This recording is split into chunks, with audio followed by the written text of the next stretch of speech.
Hello, hello, hello, and welcome.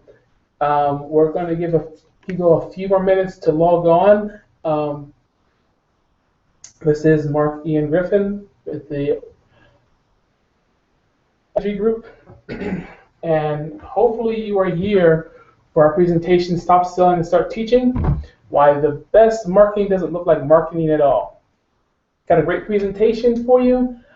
Just give us a few more minutes. We're going to wait for a few more people to keep logging in, and we're going to get rolling.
Hi guys, thanks for logging on. Just give us a few more minutes. I'm waiting for a few more people to log in, and then we are going to get started. Our presentation today is Stop Selling and Start Teaching, Why the Best Marketing Doesn't Look Like Marketing at All. We're going to focus on about how educational content is used to attract new customers and grow your business. And just give you a couple more minutes. I still see people logging in, so I just want to give people a few more minutes. So we're probably going to get started in about 2 more minutes, and then we'll get rolling. Just so you know, well, I'll just hold off until because people are still popping in. So I don't have to repeat myself. I'll just wait a moment.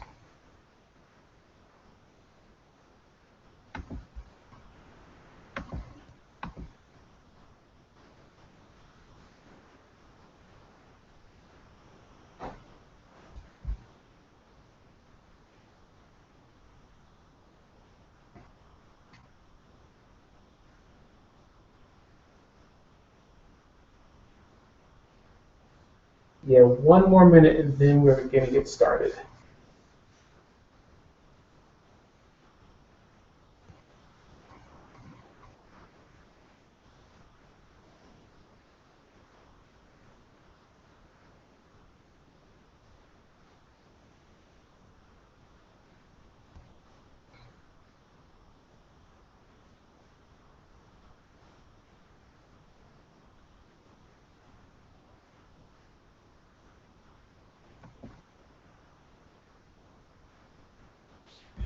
Okay, how are you? Mark Ian Griffin, Commerce Exchange Network, and I am working. We're doing the online strategy group today.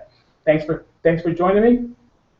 As you see right there, it says Stop Selling and Start Teaching. We're going to talk about educational marketing today.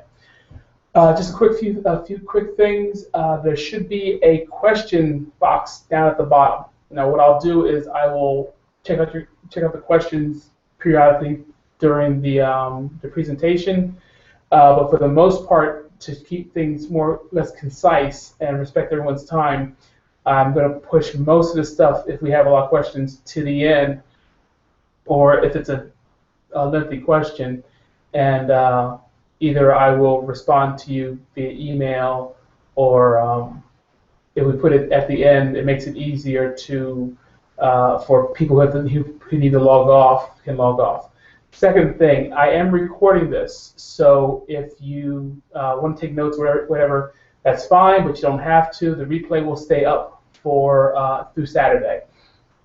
If you have to leave, then the replay will stay. If you're an actual OSG member, then you'll be able to go through the library and look at it later. There you go. All right, enough about the little doodads. Let's go ahead and get started.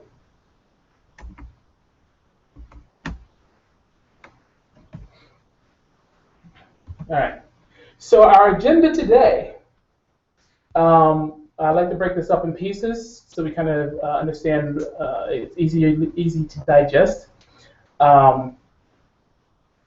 First is we're going to talk about the marketing strategy for small business. Now I say small business, but the fact is this actually works for any type of business. But for the most part, most of the people I'm talking to that this goes out to is a small business. So I'm going to talk about it for you guys.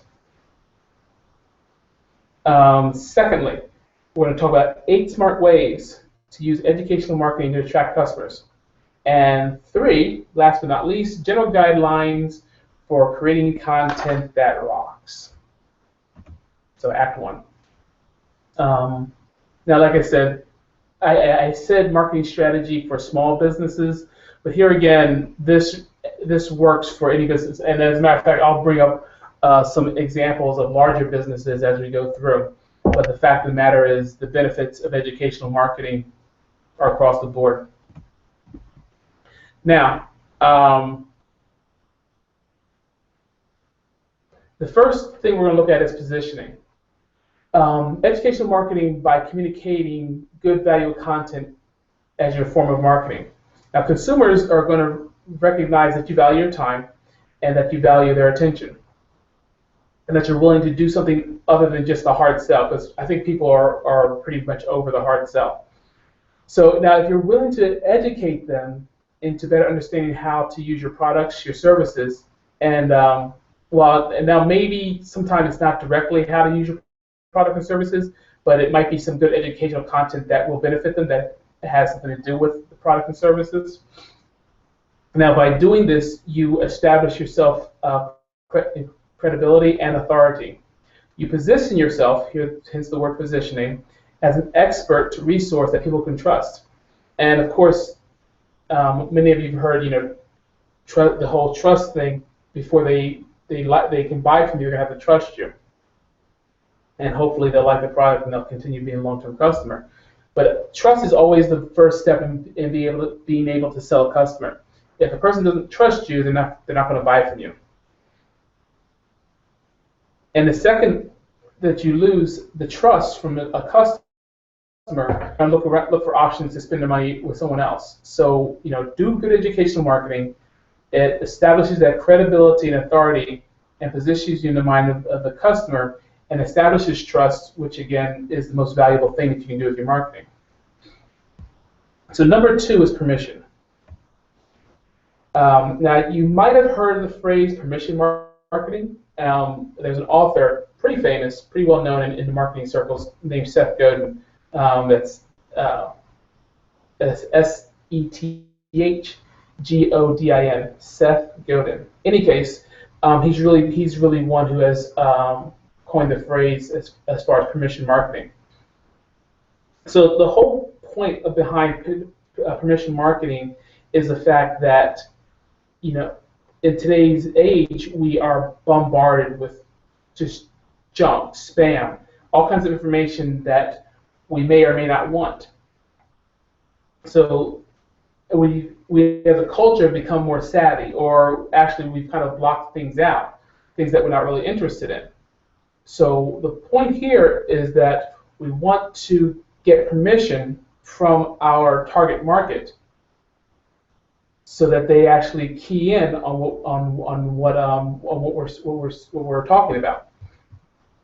So there's selective brands that people like and want to get more information about them.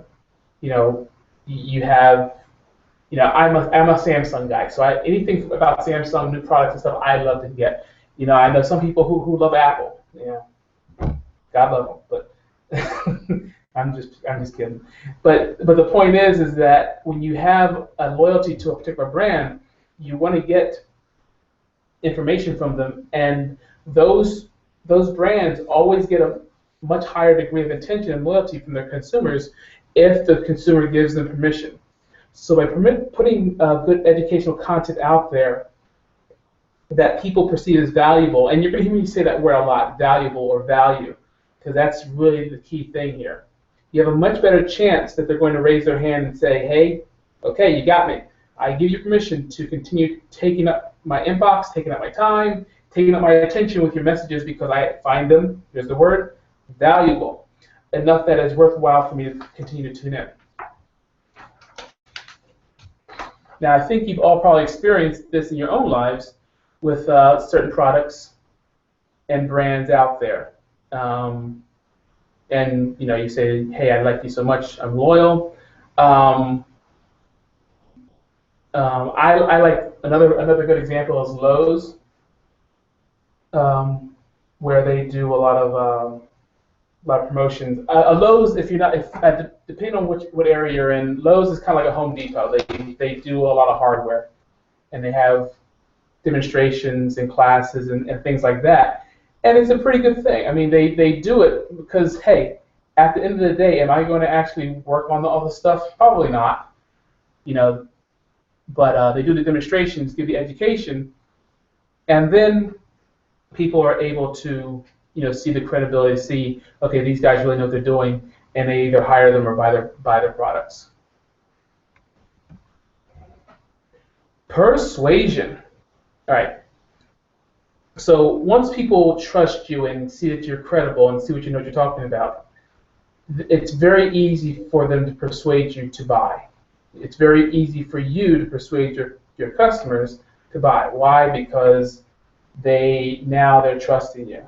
They see what you're doing, and they're seeing, hey, this person knows what's going on, and they're worth my time, worth my money.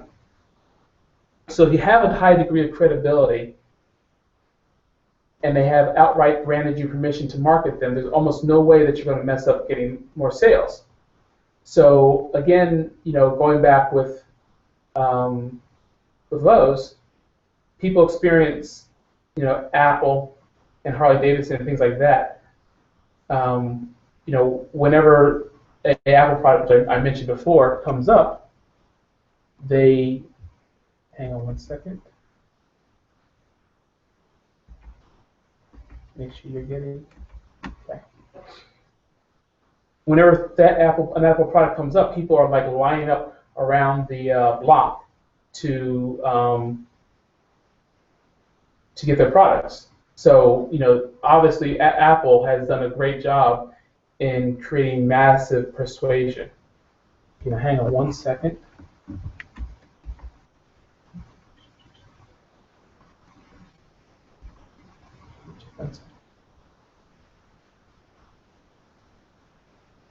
Okay, you're not seeing the presentation. Okay, hang on one second. I'm having a little technical difficulty here. Apparently, Google is messing with me.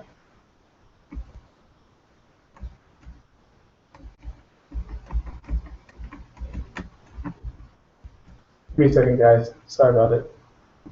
Don't know why it's doing this. It was doing it fine a moment ago. Okay.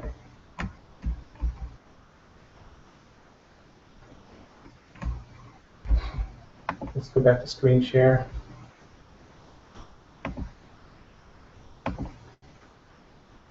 Okay. Now it should be working. Thank you, Erica Steele. I didn't get to talk to you, but I saw your call. And what I will do is I will fix this so that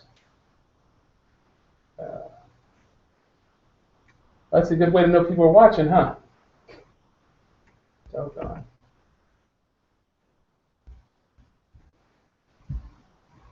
Okie dokie. Now we are cooking with gas. It should be. Hold on. I'm watching the replay. Looks like we're good to go.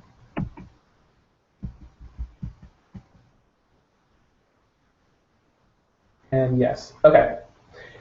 So back to what I was saying about Apple and persuasion. Sorry about that. I'm going to redo it. So when you go to the library, it'll be fixed. But in the meantime, the content is still the same. Content is still the same. Apple has massive persuasion. So proliferation. So notice, yeah, I do want to point out that there are a bunch of P's here, and it makes it easy to remember. Persuasion, proliferation. Anyways, proliferation is now when you have good educational content, people who are learning from you become promoters of your brand. They have the ability to share that good content with others that they think would benefit from it, which is very powerful from as far as marketing is concerned, because now your brand is not coming from you. It's coming from someone that person trusts. It's coming from a friend who's referring them to the content. This, of course, is massively beneficial because you don't have to market to that person, and your message is being spread without you paying to do so. And again, you're getting that preferred positioning when someone goes out and shares your content. So educational content is easy to share and pass along, which can really benefit you. So now the last P here is partnership. By doing a good job of educating an audience and taking care of that audience, it naturally leads to other businesses that may share the same audience, but maybe it's probably in a non-competitive position. And a real good example of this, you might be in like a networking group or something, a business networking group, and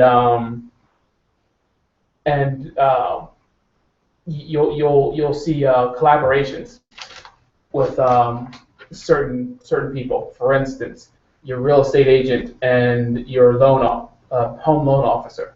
Obviously, those two people, those two industries, work hand in hand without ever competing with one another. Their target market is the same person. They just service them in different areas. Dr. Erica Steele, who just saved me by telling me my video is messed up, does a great job. She does natural medicine, so she does things with chiropractors and people who just work naturally with that vertical, that industry. And I'm sure whatever industry you're in, you can find an opportunity to create a collaborative effort, which is going to, at the end of the day, it's going to be much better for you. Why? Because you don't have to put all your resources. It's not just your educational information out there. It's yours and another industry. So it's going to be double or triple depending on if you even bring a third partner or fourth partner in there to just make that event, that educational opportunity massively valuable to the target market.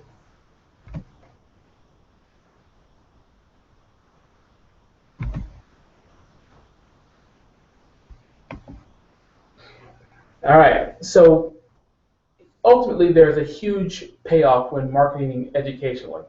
Lots and lots of bottom line benefits. And I pretty much have covered a lot of them. But the wider reach of your message, the better your reputation because of that time you're going to take to communicate the value to your market. There's repeat business because you've got that loyalty and credibility. And you've got that permission to market to them and get their attention. So it's a great opportunity to resell, upsell, and cross-sell. And if you don't know what that stuff is, you should. But I'll teach another course on that if I've lost you. In any case, and obviously the big R word, referrals. We love referrals. Why do we love referrals? Because it comes from a trusted source, more likely to make the sale. So like I said, lots and lots of bottom line benefits to doing good educational marketing.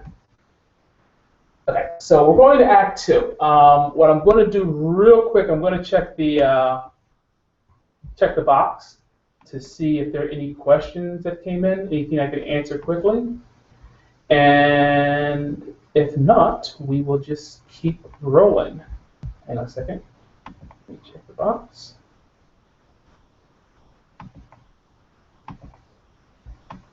And okay, we are good. Do me a favor. I just want to make sure that the box is working okay.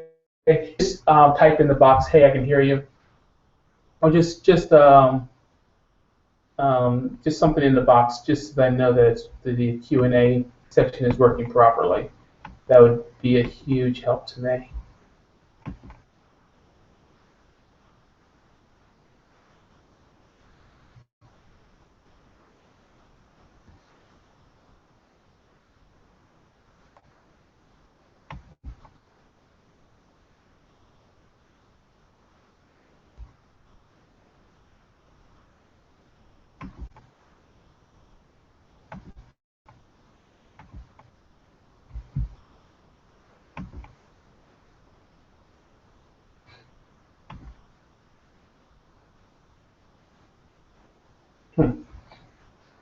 Okay, so either it's not working properly, and forgive me, some of the stuff because of Google and Facebook making changes, some things change. So not seeing anything. What I'm going to do, hang on one second. We're going to update this real quick.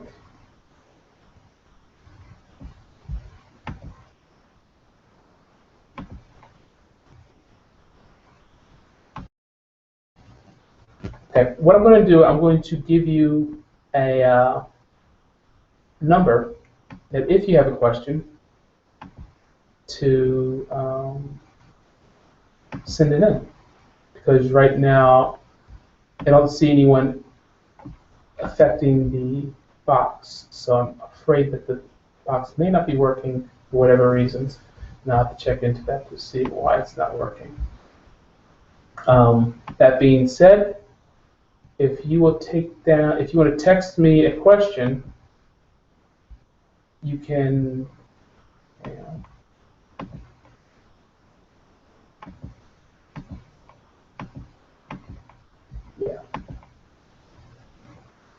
Okay.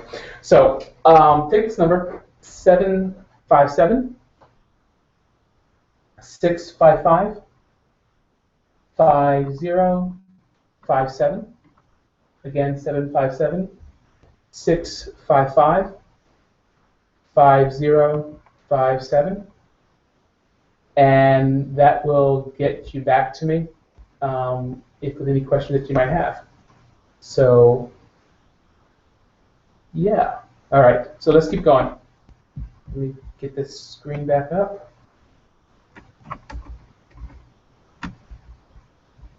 And okay, I'm getting the hang of it now. All right, Act 2. Smart. You can use educational marketing to attract customers. All right. Tactic number one is infographics, which I think infographics are really very powerful because why? Because we're extremely visual people, and at this point, infographics are kind of common. I think maybe a few years back they were kind of like wow, and in truth, I think they still have a lot of wow value. And this is actually kind of a dated one. This is one by BlackBerry, but still, it still fits. It still serves the point. Now, in the upper left-hand corner, it says small businesses have a golden opportunity to seize new growth opportunities. So now, what this could be is a really boring article with a bunch of statistics and data written in long form that you probably fall asleep and start drooling, and you might hit your head on the table because it's so boring. But hey, we have infographics, so we don't have that problem. People, when they put it in this format, it is very visual, it's very stimulating. As matter of fact, scientists have said that 90% of the information that's transmitted to the brain is visual. When something is visual, it is processed 60,000 times faster than the brain than text. And that's actually a study done by 3M. Not me, 3M. So it's pretty interesting that by just changing the text to a more visual nature, you can resonate with your audience much more and capture the attention and keep the attention of many, many more people.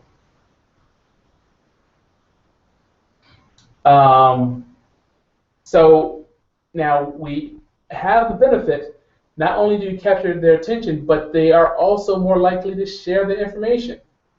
Infographics like this get liked on Facebook more than any other post. They get shared with more people. So an infographic statistically will be shared 12% more. They'll see 12% more traffic generated to it because it's shareable, visual, and heck, it's informational. Plus, it's not going to just be shared with people who are completely don't care about this particular these stats. The people who care about these stats are only going to be the ones who look at it. Everyone else is going to be just, well, hey, that doesn't really apply to me, so why do you share that with me? So infographics. Now, I know what you're saying. I don't have the way. I can't do infographics. Not an artist. Not a graphic design. How do I do that? So it's actually, okay. So it's not going to be as pretty as the graphic earlier, but are in your PowerPoint, PowerPoint from Microsoft, you can find some infographic templates, and you can actually use those templates and create just a basic infographic. It's not as pretty as the other one, okay? But it is visual in nature, and they actually will work. So they're done where your competitors still think that infographics are too tough. So it's actually simple to do an infographic, so just don't limit yourself. Now, with that being said, I do want to throw some best practices your way. First off, when you are creating an infographic, you want to brainstorm the narrative first. And sometimes I think people get so caught up in the pictures and the visual that they forget that it's actually telling a story. So your infographic is going to tell a story. And it's important that you understand what the story is before you just start throwing images and data onto the picture. Now, as you can see with this one, there's a whole lot of data. A lot of images, a lot of data. And so if you don't have a clear story first, the message is going to get totally lost. It's totally jumbled. It's going to be a big hot mess. So yeah, make sure you do the story first and brainstorm. Give it a day, a week. Give it some time. Don't just try to shoot from the hip and and expect to have a decent infographic. Also, you want to make sure you have useful content. Now, a lot of times people will freak out and say, hey, I don't have that kind of content. Look, all this is like massive data. Just get on Google and start searching. And heck, sometimes, and I see this all the time, where I see infographics that have been borrowed, that have stats that they're borrowing from other infographics or other stats. That's cool. Nothing. I mean, you're not going to copyright a statistic, so no worries there. I mean, obviously you can copyright the infographic, but not the statistic. So just get on Google and start searching, and hire a cheap designer. I know a lot of you guys have heard of Fiverr and use that. That's fine. I would be careful. You know, there's decent people on Fiverr, and then people not so good.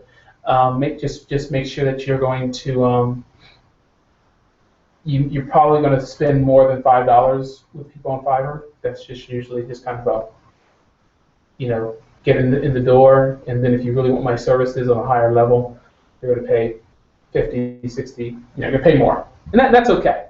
Because if you use it properly, you should get your return on investment.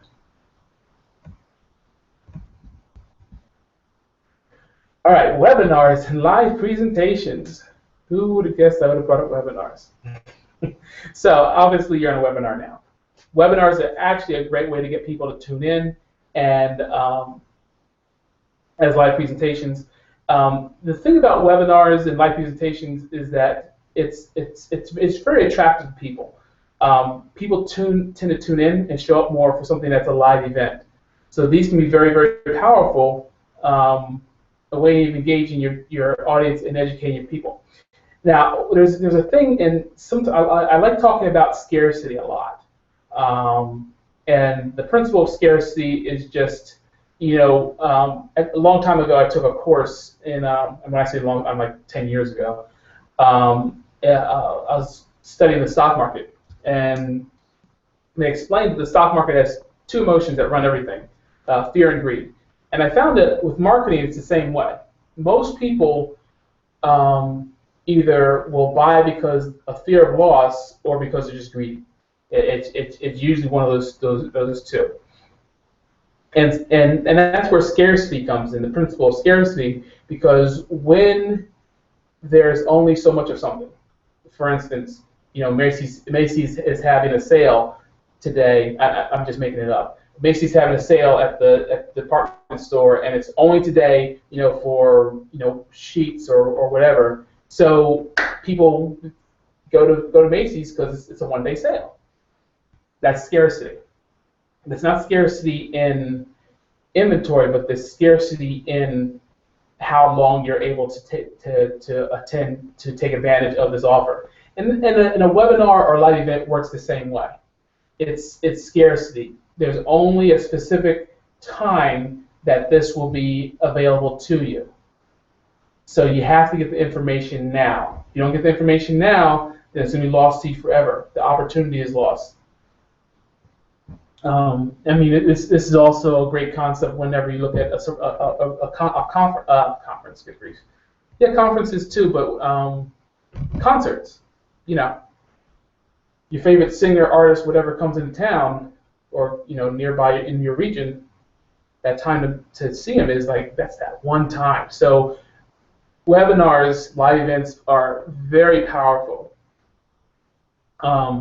Another part that makes it very powerful, apart from the scarcity, is that you can show a lot of personality, which helps people to know you and trust you, other than just being a picture or just a shareable link on Facebook or whatever, or worse yet, just a bunch of text.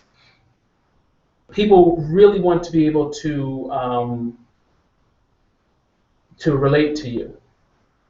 I've had the opportunity. I've talked to people on webinars, and then get to talk to them in real life, and it's kind of funny because it's almost like they really appreciate the relationship. even though it's via webinar or via maybe a live event where a person talks, there's still on some level there is a resonating a part where people start to trust this person or trust you. Now, one thing I do, and I'm going to talk about it in a moment, because if you don't have a great personality or you have a face for radio, don't worry about it. It's okay. Even on this, I don't really use my face that much. Why? No, it's not because I'm an ugly guy, or not that I'm a great-looking guy. It's just that it gets really boring looking at my face. I think you'd much rather see the information. Now, some quick examples is like the webinar that you're on right now. Also, lunch and learns. Lunch and learns are huge. And lunch and learns crack me up because if you're not familiar with a lunch and learn is basically you market to your target market. Hey, we're going to have lunch at a particular restaurant. It's it's a certain amount of money because most people will pay to come to listen to what you're doing because they're going to eat lunch anyway. It doesn't matter. They're going to eat lunch anyway. They're going to eat lunch. They're going to come listen to you. Maybe you plus a partner in a collaborative industry, and it's going to be a lot of value for them. So lunch and learns, if they are targeted to the right people, I have to be very specific in this. Do not purchase an email list of 10,000 people and do a blast and think people are going to come.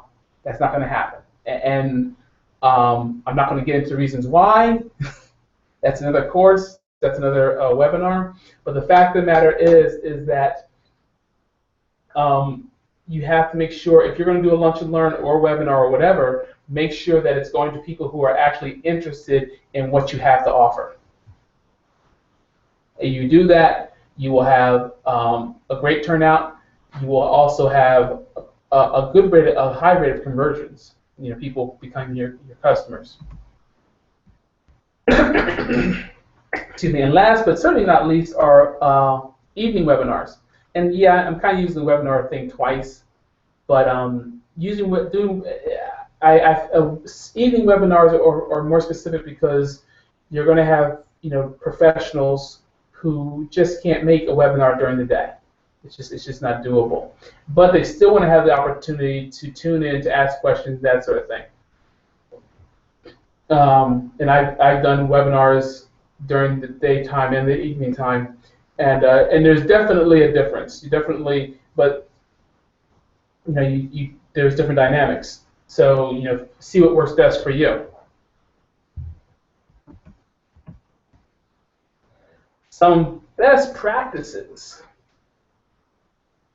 Hang on a second. Got my notes.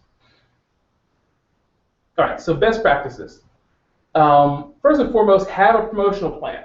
Now, when I say a promotional plan, you should have one promotional plan that is by email, one promotional plan that is by social media.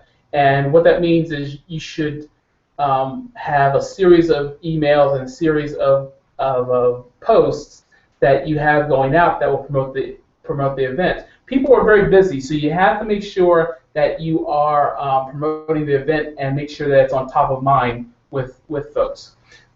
Secondly, find a co-host, especially if you're not really comfortable. Okay, and like I said, a face for radio. Hey, if you get someone who's got personality, is attractive or whatever, you feel like that's going to work for you, run with it. Absolutely, there's nothing wrong with having a co-host to kind of help your thing along. I'm sure this is just kind of, there's lots of interns who are looking for experience, and that you might be able to collaborate with, who just need experience in that area with hosting shows and things that people who are in the journalism and mass media departments at your local college. Practice your delivery.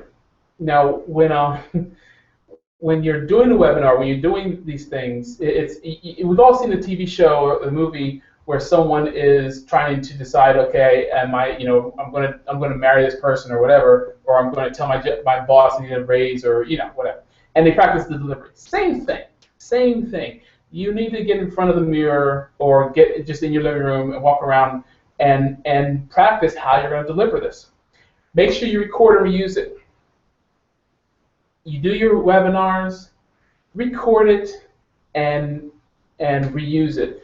A lot of times you'll be able to just take little snippets, and what I mean by snippet, if you have a screen recorder like a Camtasia or a Screencast-O-Matic or Jing or whatever, it will record whatever's on the front on the screen there, and then you can edit it so that you just get what you want. You don't have to worry about all the other stuff, or you don't have to worry about giving away everything. So ideally, for instance, if you're doing an infomercial, if you did a long webinar, just take a 2 to 3 minute section of something that was really interesting that you shared, put that on YouTube to promote your next event, that sort of thing. Last but not least, transcribe it, and two reasons why. One, you transcribe it just because some people actually still get the information better through transcription versus visual.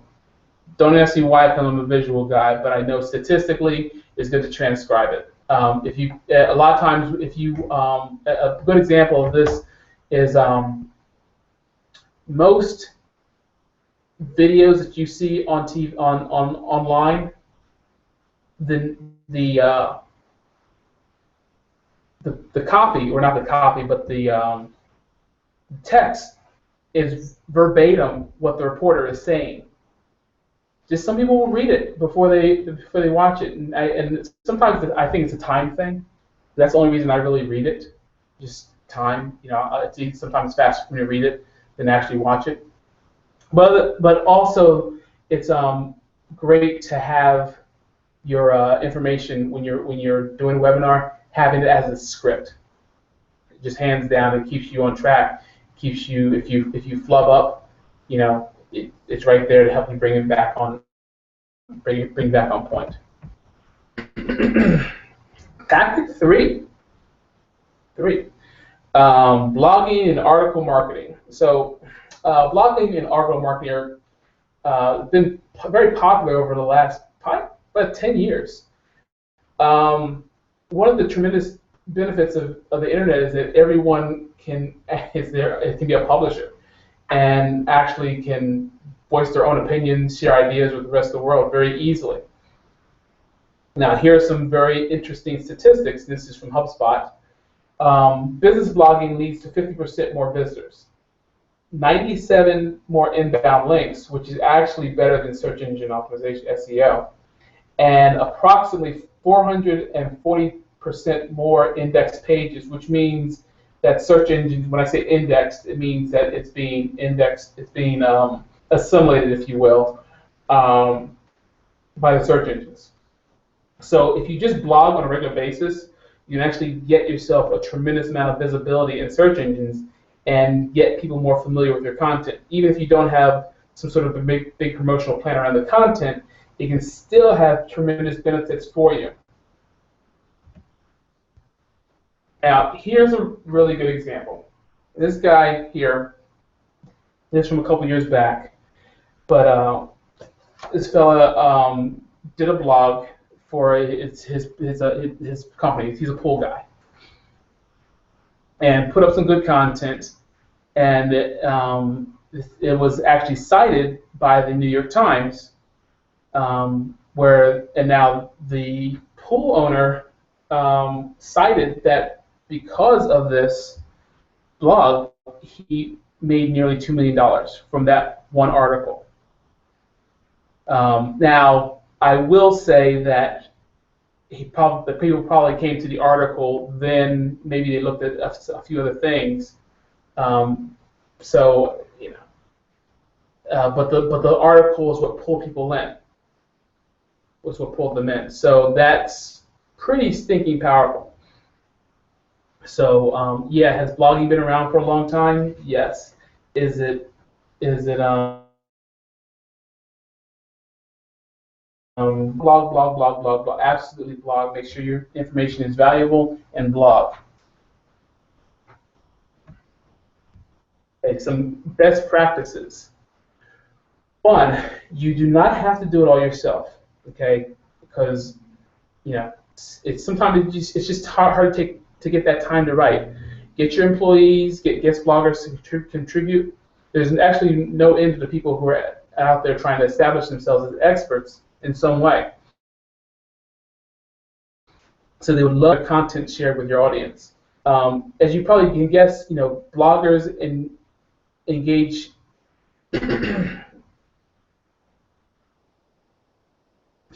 your employees. They actually help with the content as well. Write content consistently.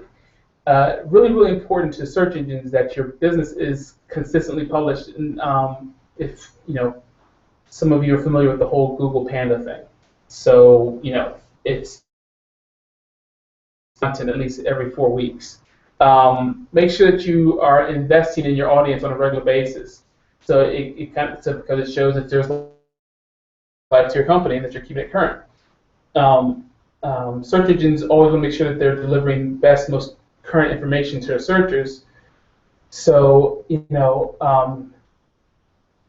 you remember a few years back, probably anytime like 2010 and earlier, the internet, you would get a lot of you search for something on Google, and it wasn't uncommon that you would find a website that was just a bunch of pictures and images and what they would call an online mall, which really wasn't an online mall at all. It was just a bunch of junk. Google has taken great strides from 2011 on to make sure that the user, the person searching, has a good experience. So take that into consideration, because one of the things that one of the stipulations that Google made, or basically made, is that websites that have content that is constantly being updated will always get ranked better than other sites. Let me take a second. Let's see what we got here.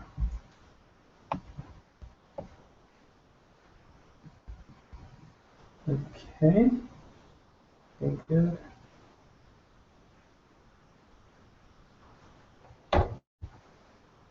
Any questions? Okay, we have a few more people who have come on. Just so you know, for people who just come on the call, if you have to go, because we're supposed to wrap up at 1, and there's a little more to go, about 10 more slides. So if you have to go, I am recording this.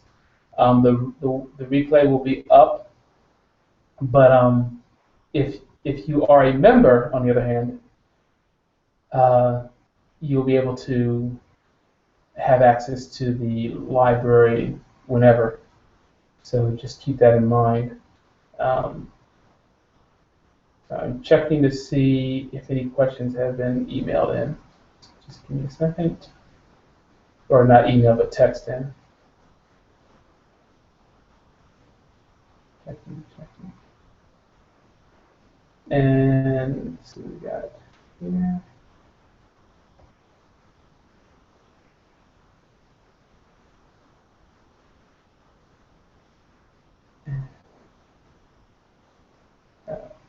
Okay, we're good. So let us continue with our presentation. All right. What did I say? I said, okay, write consistently. Yeah, okay, so we're good. Let's keep going. Actually, number 4, social media. Now, that's like a real shocker, right? Social media, which I kind of started talking about at the end, is obviously very powerful influence in our everyday lives. Sometimes I'll dare someone to try to go out their door and not see a Facebook or Twitter logo on something. It's pretty hard. All signs point to that. It's just going to continue to become more and more powerful for businesses. So you really need to leverage it as best you can with your business. So this infographic, and as I said, infographics are very popular, very visual. So what social networks are smart businesses doing? So 78% are on Twitter, 75% are on Facebook, 30% on LinkedIn, and WordPress, which they're blogging, is 22%.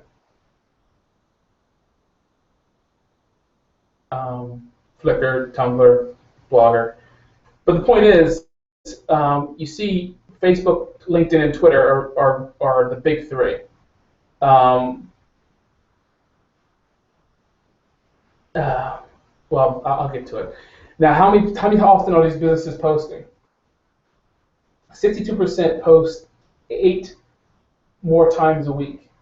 24 post 1 to 7 times a week, and 14% post less than once a week. So, because this is not a social media course, I don't have time to get into all the ins and outs about which one to post most on and which one to post less on and that sort of thing.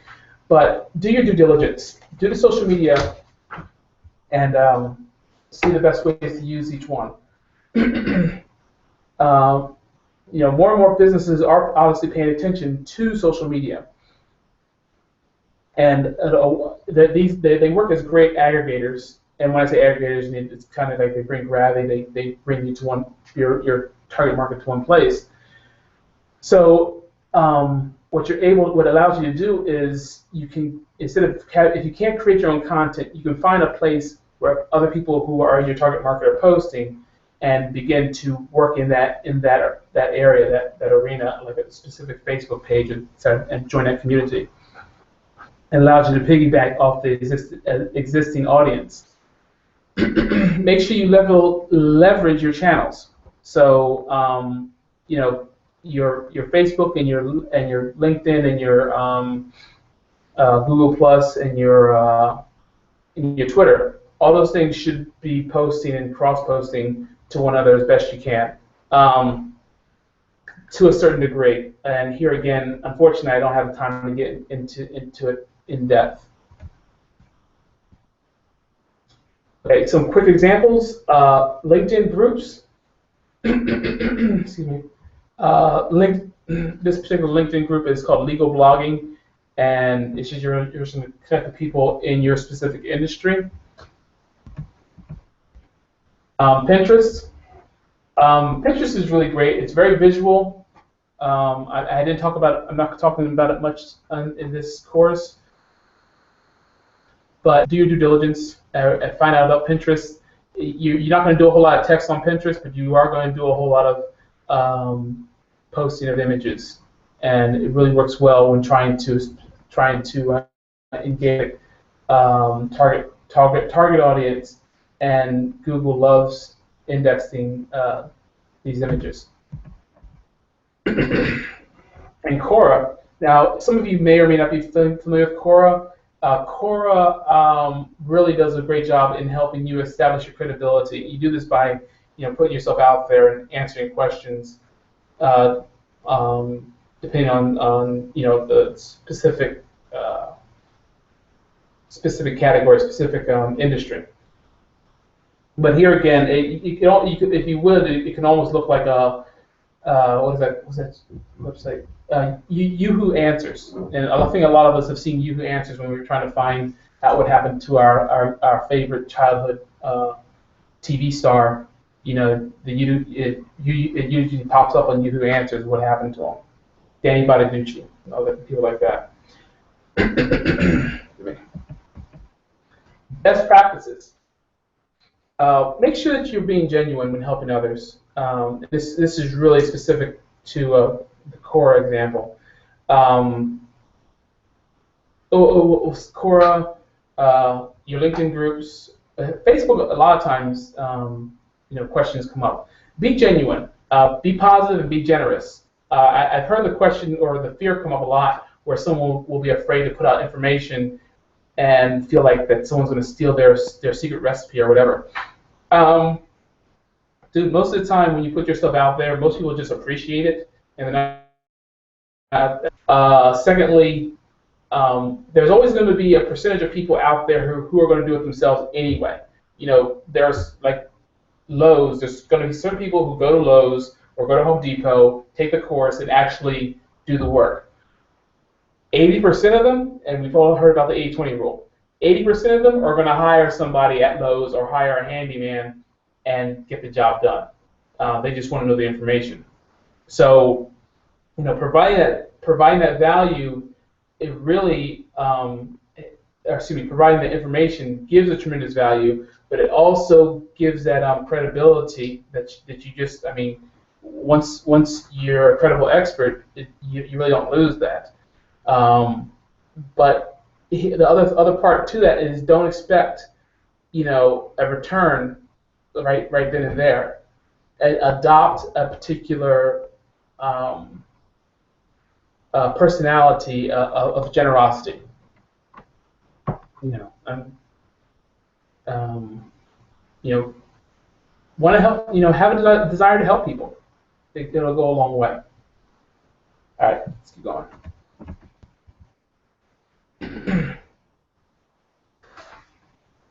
Number 5 is video marketing. Now, video accounts for half the internet traffic right now, which actually a little more now.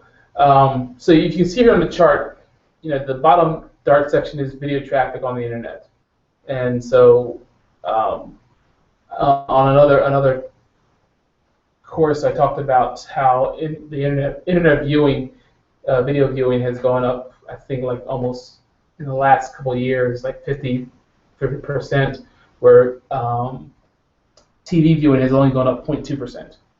So yeah, it's huge. And one testament to that is you can't turn on YouTube without seeing a commercial nowadays. And if the video is too long, they stick a commercial in there anyway. So, in any case, point is that videos are huge. Now, what does that mean to you as a business owner? Search engines love video. As you probably know, YouTube is owned by Google. So, search engines love any piece of content that is engaging to the audience. Here again, like I said before, Google wants to make sure that you as a person on the search engine has a good experience. So videos almost guarantee that. So because videos are so engaging and a great content, they show that to their audiences more frequently. So now, according to a Forrester research, you have a 50% better chance of ranking on a page because of video. And you have an 85% chance that someone is going to actually purchase the product if they watch your video about that product. So now, because of that, this combination of these factors, it's become a tool that small businesses are using more and more. So at this point, about 22% of small businesses will use video in the next 12 months. And that's actually growing. So a couple ways to do this effectively. Do how-to videos. How-to videos obviously are a great way to establish trust and credibility. If you do an online research for a how-to video, you're going to find all kinds of stuff there. There's good ones, there's bad ones. I would encourage you to look at other how-to videos and see ones that you like, and don't try and reinvent the wheel. Follow that example. If their thing sucks, or if it's good in some areas, try to use the things that are good, and get rid of the stuff that's crummy. But the point is just do the how-to video. Entertainment. Converting your audiences to fans is and not no, I'm not saying just customers, but actual fans. If you can come up with a clever way of entertaining your audience, then you can really connect with them on a completely different emotional level. Just about every business, if they're creative enough, will figure out a way to do this. So a really good example of this is Blendtec. Let's see if I don't have it on this one. Okay, I have a picture of Blendtec on another course. I can remove this one or another one. In any case, Blendtec, they have these blenders, and so what they did was they took all these different blenders, and there's a whole YouTube series on them, but they blend everything. They put nails, they put cell phones, they put everything in these blenders, and the point is to show how powerful the blenders are. But there's one where they put it in there, and a cell phone in the blender, and it just absolutely decimates the blender.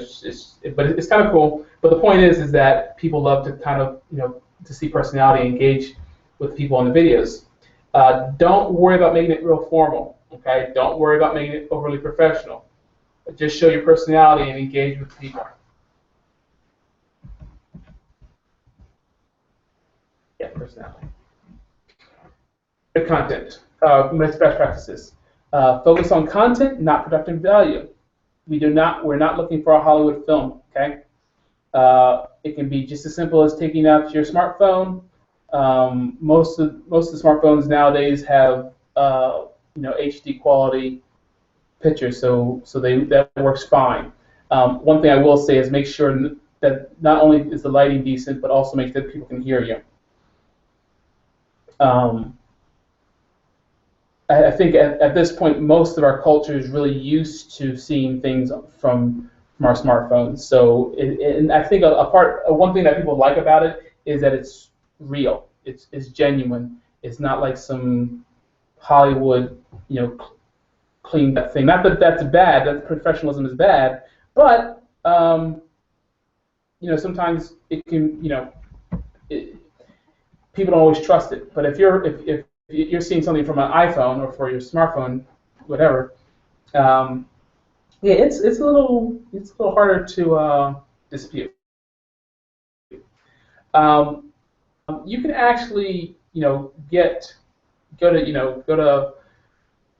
Walmart or whatever and get like or Best Buy and just get a little $20 or $5 microphone that plugs into the iPhone. So make sure that you have much better sound. If you're recording indoors, that's usually not a problem. Outside though, it can be an issue. So make sure you have decent sound. Try to keep the video short and punchy, and on average, the best length is about 3 minutes. People watch videos for about 3 minutes, then they get bored and they go away. So yes, we have short attention spans. So make sure you keep the videos short, keep them punchy. Make sure that you also add metadata when you're uploading. And so metadata is basically just the information about the video.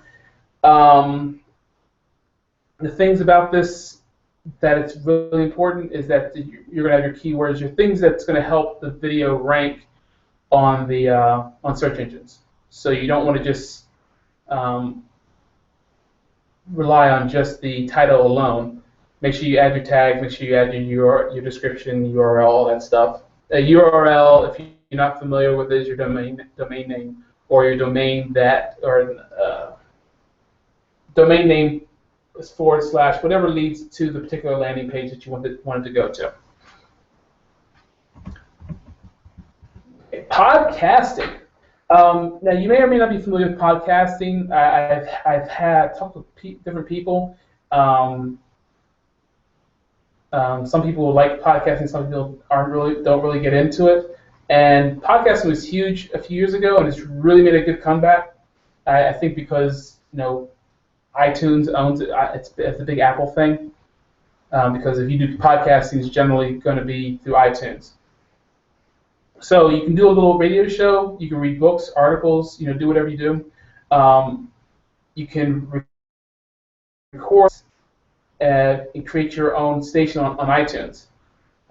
And so those of us who actually use iTunes go there and just subscribe to the podcast and have it downloaded to the computer and our phone, so you can easily listen to it whenever we want to.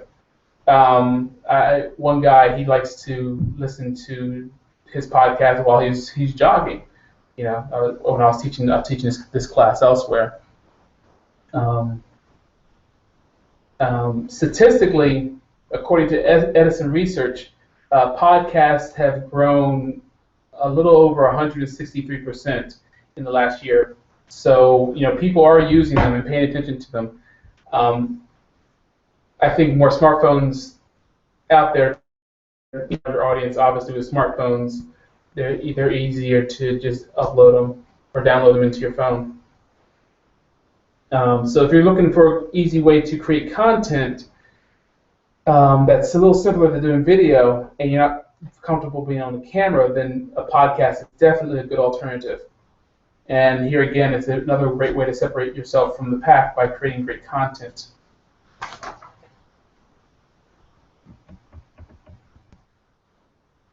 So here are just some real quick podcast strategies. This one's a tutorial, obviously.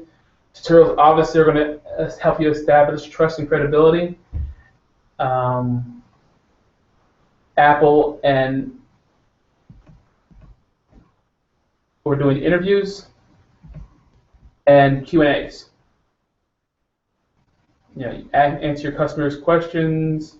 Also different things you can do. Developer interviews. Nice. Here again, don't make it really long. Keep it short, keep it fun. Be consistent. Stick to a schedule like you're publishing a newspaper or something. You want a good, consistent schedule when you're releasing regular content. Again, that keeps you popular in the search engines. And two, it keeps you in front and center of your audience so they don't forget about you. And just like your videos, you want to add the metadata so when you're uploading these, people can easily find them. Make sure you promote them as many ways you can. Tell people about your podcast on your website. Use your email, social media, etc. to get people aware of the content that you are creating.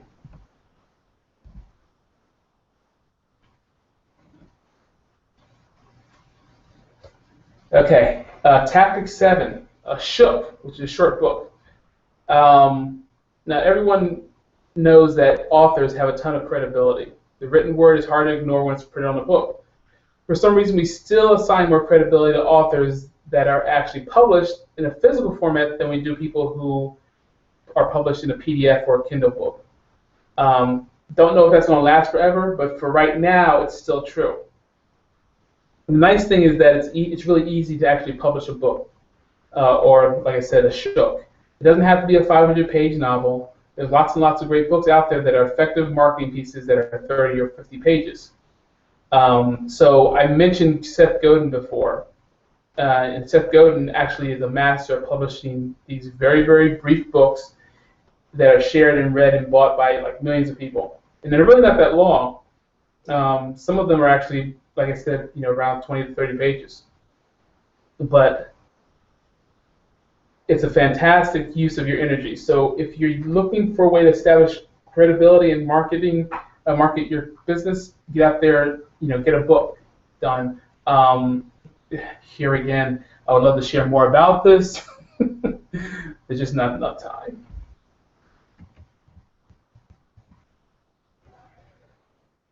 Some of the best practices: get it professionally designed and printed, which is actually a lot easier than it used to be. You don't have to have a big publishing house, which would actually take about 90% of the revenues. Take your content out there on some online resources. They'll design and print your book for about somewhere between $500 to $1,000. And then each additional copy of the book is relatively inexpensive, and the best part is you get to keep all the profits.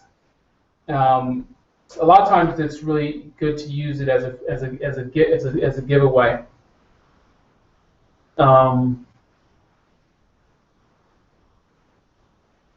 If you're doing an event, a book signing, things of that nature.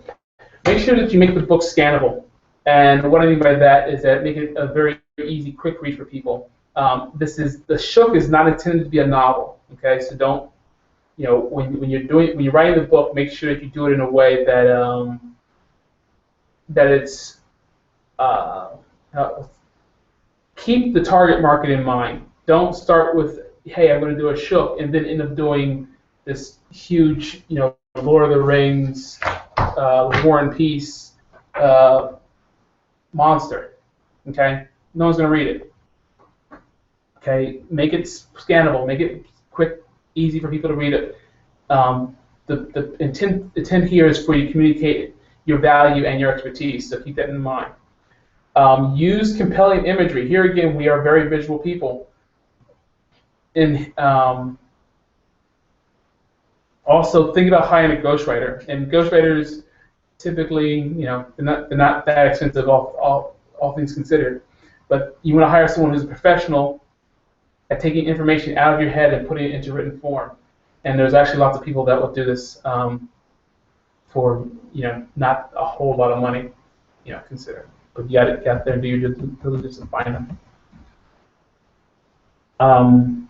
I think I already said this, but make sure you put a personalized handwritten note whenever you give a book to somebody. It makes it much more personal, and it feels more important when you took time to do this. Take the time, put the handwritten note in there. It's just a powerful way of doing marketing.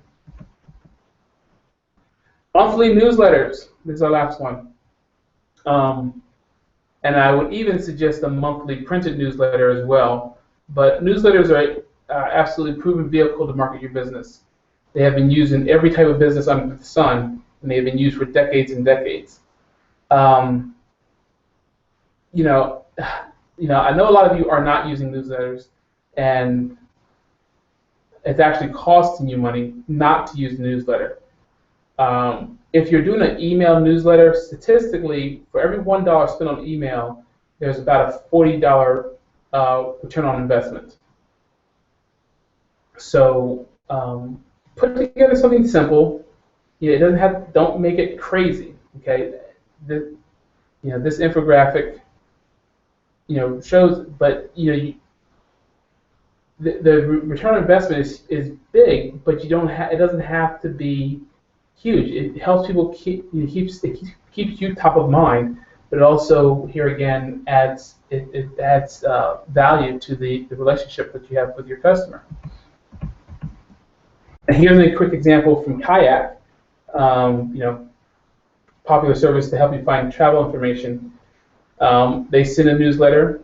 They don't pitch you on deals. They just get you excited about the idea of travel. So, of course, in these newsletters, you're going to find options to go out and actually purchase the travel. But the newsletter itself is really about the excitement and wonder of traveling, exploring new places, getting you excited to go on some adventures. So, follow this example. Focus on the content, not the pitch. Okay, don't be boring. Best practices. Don't be boring. MailChimp is really good for having lots of fun and colors and stuff. It just livens it up. Make sure the imagery is kind of fun. Monkeys are always fun. Yeah. What can I say? They even have a little think vitamin, and then they have the word blog crossed out instead it says newsletter. So it's kind of cool. Give them valuable content, but also you still want to include offers. Don't be afraid to have offers. If you have a good offer in every single newsletter that you send out, it's wrapped up in good content, then it's not going to be a problem. If you just send offers, try to do the hard sell, that's not going to go over very well. And do a lot of split testing, but logistically, it's been proven that if you send it on Sundays, that's when your e-newsletter was more likely to be read because people just have more time. So that just might be a little thing that you might want to use there. Okay, we're almost done. General guidelines.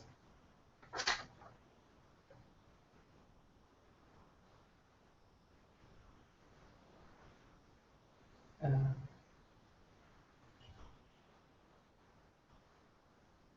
Okay, so do whatever is best for you.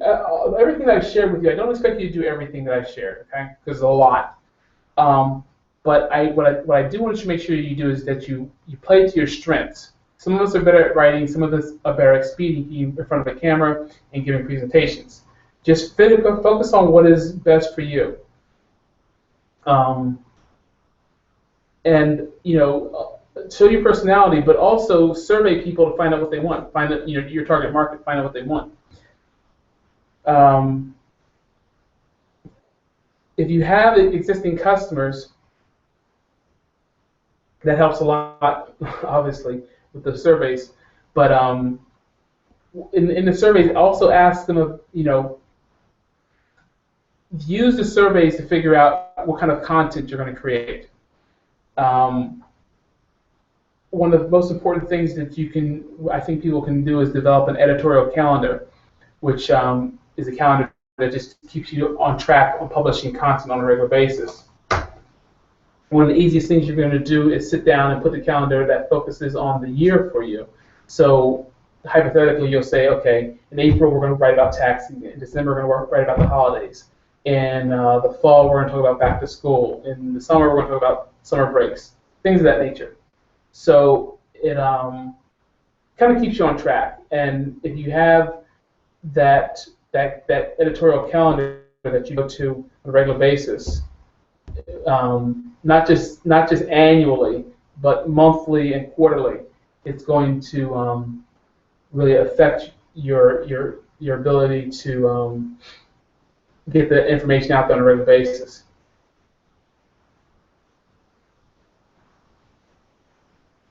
And lastly, start simple. Aggregate external content. And here again, I was talking about this before. This is when you go into your Facebook groups or your LinkedIn groups where people have the information and you're able to kind of either use information that's already been put out there and recommend it on your site or link to it, or there's on one of my Twitter feeds, I just put all kinds of different links, different places, the different information that comes from different sources. It creates, doing that makes you the hub of information, and sometimes I'll hear people, well, I don't want to recommend that person or that person. Well, you don't have to always recommend a particular, like a competitor, but don't have it, here again. Using the example of the realtor and the loan officer. You can recommend loan officer stuff all day. If you're a realtor, it's not going to make a difference to you. It's not going to hurt it's not going to hurt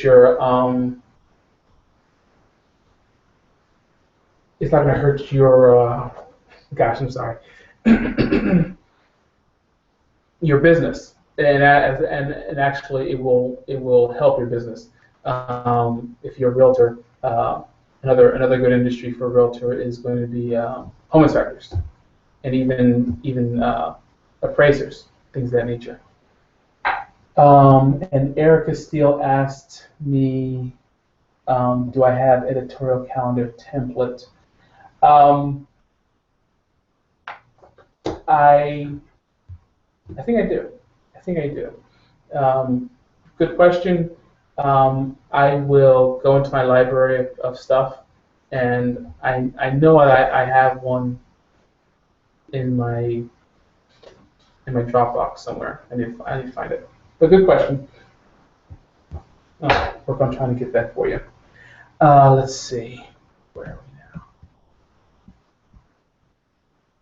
Okay, take action, reap rewards. Okay, here's one of the biggest things, and this is when I'm coaching somebody, when I'm helping them grow their business and stuff. One of the most frustrating things is they'll get on this part where it says plan and execute, and all they do is plan, plan, plan, plan, plan, plan, plan, plan, plan, plan, plan, plan, and never get to the execution part. Okay. My mentor, Steve Rosenbaum, always says, take imperfect action. Imperfect action will be perfect inaction every day of the week.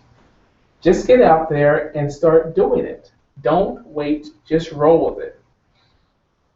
Plan and execute what educational marketing tactics you're going to use. If you're only going to do one, then just do one. Pretty much everything that I've shown you can be done relatively inexpensively. You don't need a huge budget. Just find out what your audience wants, give it to them, and do it consistently with high quality. You're going to get that wider audience reach that will increase your reputation from being a good, trusted expert, and the repeat business that will come from that. I mean, you're going to see the repeat business from that, and the loyalty. You're going to get more referrals and from the information that you're sharing. Ultimately, you're going to have happy customers who are going to keep coming back and buying from you, and who are going to refer you to their friends and family. Heck, they might refer you to their enemies. Well, hopefully they're well-paying enemies. Bad joke, sorry. Okay. Let's see if I can get any questions. Okay. Give me a second. I'm going to look at questions real quick. I mentioned that they're going to have a club. That if you're a member, you'll be able to get full access to the library whenever you want. Right now, we're doing the online strategy group at $24 a month. You get full access to all the videos. Eventually, what will happen is we will be closing the online strategy group. Will be for members only, and the price is going to go up. So right now, while it's still open to everyone, you get it at the discounted price. So now is the best time to go for it. I'm going to give you the email address. If you're interested in becoming a member, just email me, and we'll get you in. Okay. Couple more questions, and then we are wrapping this up. Okay, this says,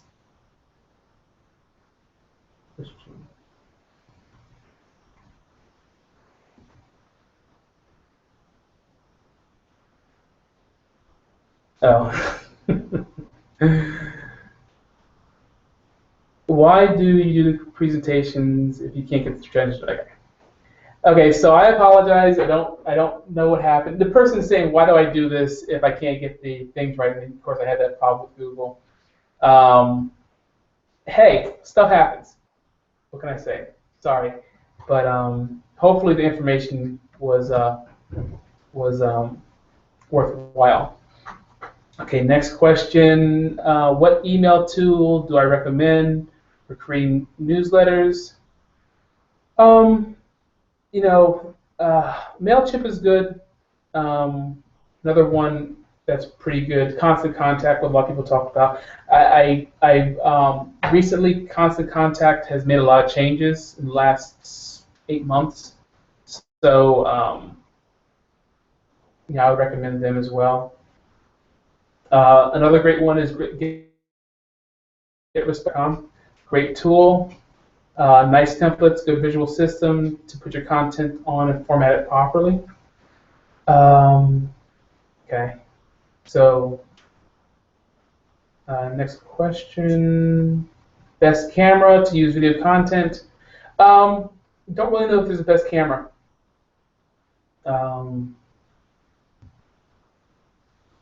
I'm using right now. I'm using my computer. A lot of times I'll use my smartphone. Like I said before, most smartphones have HD quality, and I've never really had any complaint about the quality, except for the mess up in transitions. So yeah, I don't really have a best camera to recommend, not for the layman. Now, of course, if I was a professional at videography or whatever, I probably have a different recommendation. But for the most part, as far as getting the message out to your people, to your target market, um, you're doing webinars, you pretty much can just use the camera on your computer. Or if you're going to be out in the street, use your smartphone. The average smartphone will do the job. One thing I do recommend is make sure that you have a microphone, because you can have something and the wind's blowing and everything, and the sound can be awful. So here again, do a test run, make sure your sound is good, so that not that you have both good visual and good audio, because both are important. Because imagine someone can see you talking, but if they don't understand a word you're saying, then it's pointless. Okay. Let's see. Okay. Here the social media question came up, which I'm not really surprised. Which social media is the most effective to get your content? So great question, and it's really a lot to that, and really I've done a couple of different presentations on that, but just some quick ideas. First off, you want to be active on social media. You want to be out there engaging as many people as you can, liking, friending as many people as you can, and as many sites as you can, so that you're creating a bigger network.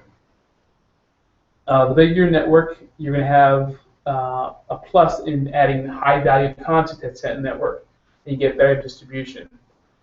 In all of that, you want to make sure you want to try and focus on your target market, especially if you are a B2B business or a B2C business. You have to keep all those things in mind. And like I said, it's a lot more going on than that I can really talk about. Just do your due diligence.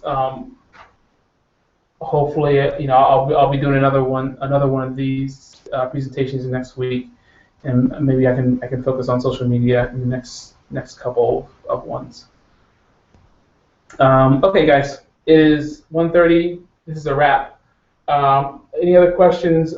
I will contact you via email, or I will take care of them on the. I'll take care of them on the.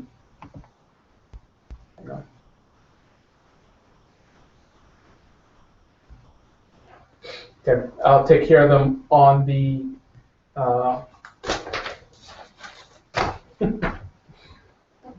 On the next webinar. Let me give you my email address real quick.